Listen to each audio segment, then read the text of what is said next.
Hello friends, आज के इस वीडियो में हम बात करेंगे बीओआई बैंक ऑफ इंडिया की न्यू रिक्रूटमेंट नोटिफिकेशन के फॉर्म फिलअप के बारे में। तो फ्रेंड्स, यहाँ पर जो ये वैकेंसी निकाली गई है ये है आपके रिक्रूटमेंट ऑफ ऑफिसर पोस्ट के लिए, जो कि आपकी रहेगी अप टू स्केल 4 के लिए।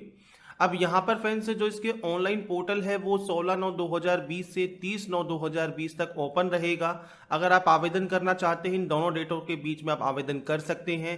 एज जो आपकी क्वालिफिकेशन होगी या फिर एज क्राइटेरिया होगा वो 1/9/2020 तक कंप्लीट होना चाहिए अगर आप इसमें फॉर्म में आवेदन करना चाहते हैं तो इस चीज़ का आपको ध्यान देना होगा। आपका जो भी क्राइटेरिया है वो 1/9 तक कंप्लीट होना चाहिए, तभी आप एलिजिबल होंगे।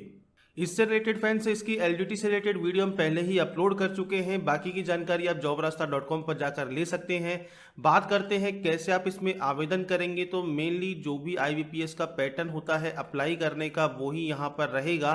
सबसे पहले आपको यहाँ पर रजिस्ट्रेशन करना है, न्यू रजिस्ट्रेशन, और यहाँ पर आपको रजिस्ट्रेशन करते वक्त कुछ वही बेसिक जानकारी फिल करनी होगी, जिसमें आपका नाम है, फर्स्ट नेम आप यहाँ फिल करेंगे, मिडिल नेम या लास्ट नेम है तो आप यहाँ पर एंटर कर सकते हैं, नहीं है तो आप इसको ब्लैंक छोड़ देंगे।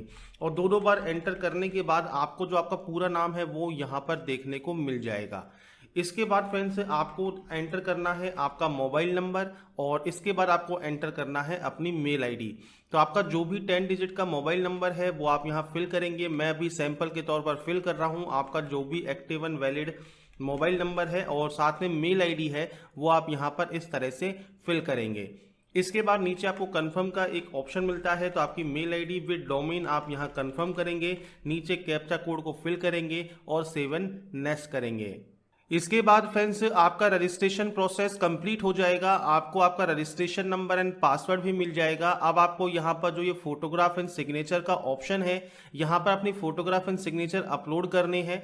आप यहाँ पर गाइडलाइन को चेक कर सकते हैं। जब आप इस पर क्लिक करेंगे आपके सामने गाइडलाइन ओपन हो जाएगी कि फोटो का साइज क्या रहना चाहिए, सिग्नेचर का साइज क्या रहना चाहिए और वो कैसे आपको स्कैन करना है, ये सभी जानकारी आपको यहाँ पर दी गई है। तो ये जो नोटिस है ये भी आप यहाँ पर चेक कर सकते हैं, प्रोसीजर चेक कर सकते हैं और जेपीजी फॉर्मेट में आप इनको अपलोड कर देंगे।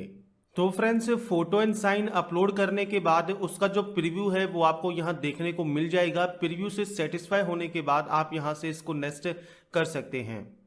इसके बाद फ्रेंड्स आपका जो तीसरा ऑप्शन है डिटेल ऑप्शन, ये आपका ओपन हो जाएगा और यही इसका मेन ऑप्शन है, क्योंकि बेसिक जानकारी, क्वालिफिकेशन की जानकारी, एक्सपीरियंस की जानकारी आप यहां पर फिल करेंगे। तो सबसे पहले आप किस पोस्ट के लिए एप्लीकेबल है, एलिजिबल है, वो आप यहां से सेलेक्ट कर सकते हैं। जो भी आप पोस्ट सेलेक्ट करना चाहें वो आप यहां पर कर लेंगे। इसके बाद आपकी कैटेगरी क्या है, तो SC ST OBC EWS general, जो भी आपकी कैटेगरी है वो आप यहां से सेलेक्ट कर सकते हैं। अगर आप PH कैंडिडेट नहीं है आप नो करेंगे, अगर आप PH कैंडिडेट हैं तो आप यहां पर यस करेंगे। टाइप ऑफ डिसेबिलिटी आपको यहां पर सेलेक्ट करनी होगी और जो भी डिसेबिलिटी है उसके अकॉर्डिंग जो भी आपकी सब टाइप ऑफ डिसेबिलिटी है, सब टाइप ऑफ मल्टीपल डिसेबिलिटी है, या फिर आपको एक्स्ट्रा टाइम चाहिए, आपका राइटिंग हैंड अफेक्टेड है, आपको स्क्राइब चाहिए या नहीं चाहिए, उसके लिए आपको यस या नो करना होगा। तो ये वही करेंगे जो कि यहाँ पर यस करेंगे। बाकी कैंडिडेट के लिए ये आपका यहाँ पर डिसेबल रहने वाला है। इसके बाद अगर आपका यहाँ पर 9084 राइट्स में अफेक्टेड है तो आप यहाँ पर यस या नो कर सकते हैं। आपका रिलीजन क्या है वो आपको सेलेक्ट करना है। माइनॉरिटी कम्युनिटी में अगर आप आते हैं तो यस कीजिए, नहीं तो नो कीजिए। मतलब जैन, सिख, बौद्ध, पारसी, मुसलमान, इन कम्युनिटी में आप आते हैं तो यस करेंगे, नहीं तो नो करेंगे। अगर आप एक्स सर्विसमैन है तो आप यहाँ पर यस कर सकते हैं। और इसके साथ ही फ्रेंड्स आपका यहाँ पर जो एक्स सर्विसमैन का जो पीरियड रहा है, टोटल पीरियड रहा है सर्विसमैन का, वो आप यहाँ पर मंथ में बताएंगे। और आपने कभी भी जो है एक्स सर्विसमैन का और जो है आपने बेनिफिट लिया है या नहीं लिया है किसी भी गवर्नमेंट जॉब में, वो आप यहाँ पर यस या नो कर सकते हैं। इसके बाद नेशनलिटी सेलेक्ट कर लीजिए और सेंटर ऑफ एग्जामिनेशन यहाँ से आप सेलेक्ट कर लीजिए। ये सेलेक्ट करने के बाद आपकी DOB सेक्शन है, तो आपका जो भी डेट ऑफ बर्थ है, डेट, मंथ एंड ईयर, वो आप यहाँ पर फिल करेंगे। आपका एज काउंट होकर 1/9/2020 को यहाँ पर आ जाएगा। आपका जेंडर आपको सेलेक्ट करना है, मैरिटल स्टेटस आपको सेलेक्ट करना है। यहाँ पर आपको फादर नेम, मदर नेम देना होगा। एक ऑप्शन है आपका यहाँ पर स्पाउस नेम का, तो आपको यहाँ पर देना होगा आपका पति या पत्नी का नाम। अगर आप मैरिड हैं या फिर कोई अदर कैटेगरी चूज करते हैं तो आप यहाँ पर देंगे। अनमैरिड पर क्लिक करेंगे तो यहाँ पर ये ऑप्शन डीएक्टिवेट हो जाएगा। इसके बाद है आपका एड्रेस सेक्शन, तो आपका जो भी एड्रेस है वो आप यहाँ पर फिल कर सकते हैं। फर्स्ट लाइन लिखना जरूरी है। आप यहाँ पर मल्टीपल लाइंस में भी अपने एड्रेस की एंट्री कर सकते हैं। आपका डिस्ट्रिक्ट क्या है, आपका स्टेट कौन सा है, आपका पिन कोड क्या है, ये आपको बेसिक जानकारी फिल करनी होगी। इसके बाद फ्रेंड्स यहाँ पर अगर आपका permanent and present address same है, आप सेम इस पर क्लिक कर सकते हैं। नहीं है तो आप इसको अनटिक रहने देंगे, मैनुअल एंट्री कर लेंगे और नीचे आने के बाद आपको यहाँ पर चॉइस ऑफ जीएसटी करना है और इसके बाद वैलिडेट करना है। वैलिडेट करने का फायदा क्या है ये बता देते हैं कि वैलिडेट करने से फायदा ये है कि कोई भी ऑप्शन अगर आपने ब्लैंक यहाँ छोड़ दिया और उसके बाद आपने इसको वैलिडेट किया तो वो एरर बताएगा। अगर कोई भी ऑप्शन ब्लैंक नहीं छोड़ा है तो ही ये वेरीफाइड सक्सेसफुली शो करेगा और उसके बाद ही आप इसको okay and save and next tick कर सकते हैं। इसके बाद है आपकी क्वालिफिकेशन डिटेल। तो क्वालिफिकेशन या एक्सपीरियंस एंड लैंग्वेज इस सेक्शन में हम फिल करेंगे और 1/9/2020 को आपका ये काउंट होगा। सबसे पहले ग्रेजुएशन में आपके पास इनमें से क्या जो डिग्री सब्जेक्ट स्ट्रीम है वो आप सेलेक्ट कर सकते हैं। अगर इनमें भी नहीं है तो आप अदर सेलेक्ट करके उसकी मैनुअल एंट्री कर देंगे। इसके बाद आपकी यूनिवर्सिटी या इंस्टीट्यूट का नाम आपको यहाँ पर देखिए सेलेक्ट करना है। इनमें नहीं मिलता है मान लीजिए आपको, आप अदर सेलेक्ट करके मैनुअल एंट्री कर सकते हैं। तो चाहे आप यूनिवर्सिटी की एंट्री कीजिए या फिर इंस्टीट्यूट के नाम की एंट्री कीजिए। इसके बाद आपका डेट ऑफ पासिंग है तो आपने इसको कब पास किया है वो आपको देना होगा। आपका परसेंटेज ऑफ मार्क्स क्या रहा है वो आपको यहाँ पर प्रोवाइड करना है। आपका डिवीजन क्या है वो आप बता सकते हैं। पीजी डिग्री में आप अपेयर हैं या पास हैं वो आपको यहाँ बताना होगा। अब यहाँ पर फ्रेंड्स ये आपका जो ऑप्शन है एप्लीकेबल नहीं शो कर रहा है। अगर आपकी में करता है तो आप यहाँ पर इसको चूज कर पाएंगे, बाकी हमारे में ये एक्टिव नहीं है तो आपको यहाँ पर सिंपली पास आउट की ही जानकारी देनी होगी। तो 2 year full time MBA PGDM आपने क्या किया है वो सेलेक्ट कर सकते हैं। यहाँ से सेम आपका यूनिवर्सिटी का नाम आप सेलेक्ट करेंगे। डेट ऑफ पासिंग आपको यहाँ पर सेलेक्ट करनी है जो कि आप अपने अकॉर्डिंग सेलेक्ट कर सकते हैं। बेसिकली होगा ये कि आपकी देखिए जो भी आपके पास क्वालिफिकेशन है, आपके पास जो भी डिटेल्स हैं और वो पोस्ट में आपसे क्या मांगा गया है वो फ्रेंड्स आप नोटिफिकेशन को ध्यान से जरूर चेक कर लें।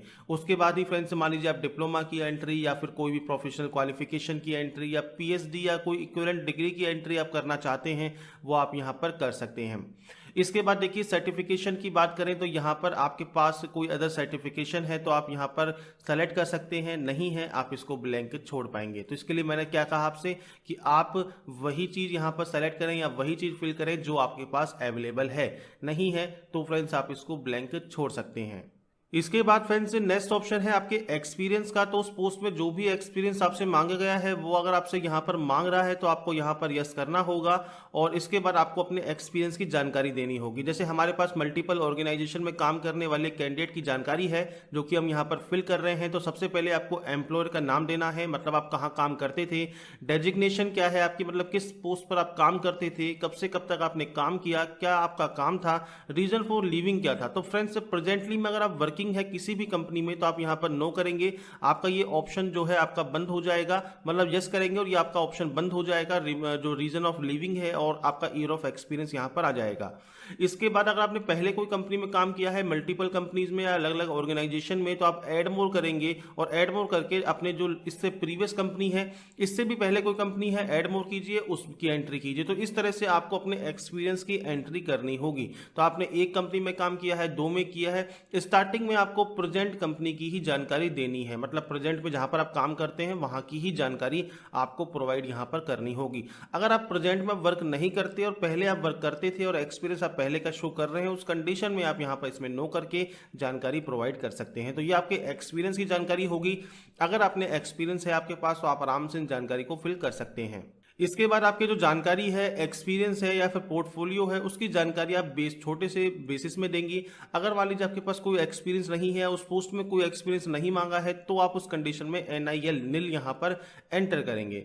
आपके जो लैंग्वेज आप जानते हैं तो वो लैंग्वेज की जानकारी आप यहाँ फिल करेंगे। जैसे हिंदी जानते हैं तो हिंदी कीजिए, इंग्लिश जानते हैं तो इंग्लिश कीजिए, रीड राइट एंड स्पीक कीजिए और उसके बाद यहाँ से इसको करिए वैलिडेट, और वैलिडेट करने के बाद ही आप सेव एंड नेक्स्ट यहाँ से कर पाएंगे। इसके बाद फ्रेंड्स नेक्स्ट ऑप्शन आपका प्रीव्यू का है। तो आपको यहाँ पर अपनी फोटो को कंफर्म करना है, नीचे आना है, अपने सिग्नेचर को कंफर्म करना है, एग्री करना है और इसके बाद आप यहाँ से इसको फाइनल सबमिट कर सकते हैं। फाइनल सबमिट करने से पहले डिटेल को चेक कर लीजिए। अगर आपको लगता है कोई गलती हो गई है, बैक जाकर उसको सही कर सकते हैं और एक बार यहाँ से फाइनल सबमिट करने के बाद आप कोई भी एडिट या चेंज नहीं कर पाएंगे। तो इस चीज़ का आपको ध्यान रखना होगा। इसके बाद अब आपको पेमेंट कंफर्म करना है, तो पेमेंट करने के लिए फ्रेंड्स आप यहाँ पर जो ये सिक्योरिटी कोड है ये आप यहाँ एंटर करेंगे। इसके बाद क्लिक करेंगे सबमिट वाले ऑप्शन पर। सबमिट वाले ऑप्शन पर क्लिक करने के बाद पेमेंट गेटवे ओपन हो जाएगा और उसके बाद अपना जो क्रेडिट कार्ड है, डेबिट कार्ड है, नेट बैंकिंग है, आप इन तीनों ऑप्शन में से कोई भी ऑप्शन का यूज़ करके अपने पेमेंट को कंफर्म कर सकते हैं। जैसे ही आपका पेमेंट कंफर्म होगा, वेरीफाई होगा, आपको रिडायरेक्ट कर दिया जाएगा इसके होम पेज पर। होम पेज पर आने के बाद फ्रेंड्स आपको यहाँ पर एक लॉगिन का सेक्शन मिलेगा। तो यहाँ पर फ्रेंड्स अब आपको लॉगिन करना है और करना क्या है, आपको यहाँ पर आपका जो सिक्योरिटी कोड है ये आपको देना है, आपका पासवर्ड एंड आपका रजिस्ट्रेशन नंबर देना है जो कि आपके मेल आईडी और आपके मोबाइल पर आया होगा। ये डालकर आप यहाँ से इसको सबमिट कर सकते हैं। सबमिट करने के बाद फ्रेंड्स आप लॉगिन हो जाएंगे और आपको प्रिंट एप्लीकेशन का ऑप्शन मिल जाएगा, साथ में पेमेंट स्लिप का भी ऑप्शन मिल जाएगा। आप यहां से पेमेंट स्लिप भी चेक कर सकते हैं, अपने एप्लीकेशन फॉर्म का प्रिंट आउट भी निकाल कर अपने पास रख सकते हैं फ्यूचर यूज के लिए, फ्यूचर रेफरेंस के लिए। तो यहाँ पर फ्रेंड्स आप अपने पीसी पर डाउनलोड कर लें या लैपटॉप पर डाउनलोड कर लें PDF 24 सॉफ्टवेयर, उसके बाद आप इसको सेव एज PDF कर सकते हैं।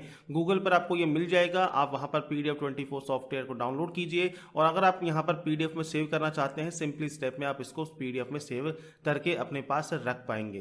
तो फ्रेंड्स इस वीडियो हमने बात की बैंक ऑफ इंडिया का जो फॉर्म है वो आप कैसे फिल कर सकते हैं, जो कि फ्रेंड्स यहाँ पर ऑफिसर पोस्ट के लिए निकाला गया है। अगर आप इसमें आवेदन करना चाहते हैं कर सकते हैं, बाकी की जानकारी आपको jobrasta.com पर मिल जाएगी। और अगर आपको हमारा ये वीडियो पसंद आया है तो लाइक, सब्सक्राइब और शेयर कीजिए और बाकी की जानकारी के लिए ऐसे ही बने रहिए हमारे साथ, देखते रहिए हमारा YouTube channel. And last, thanks for watching.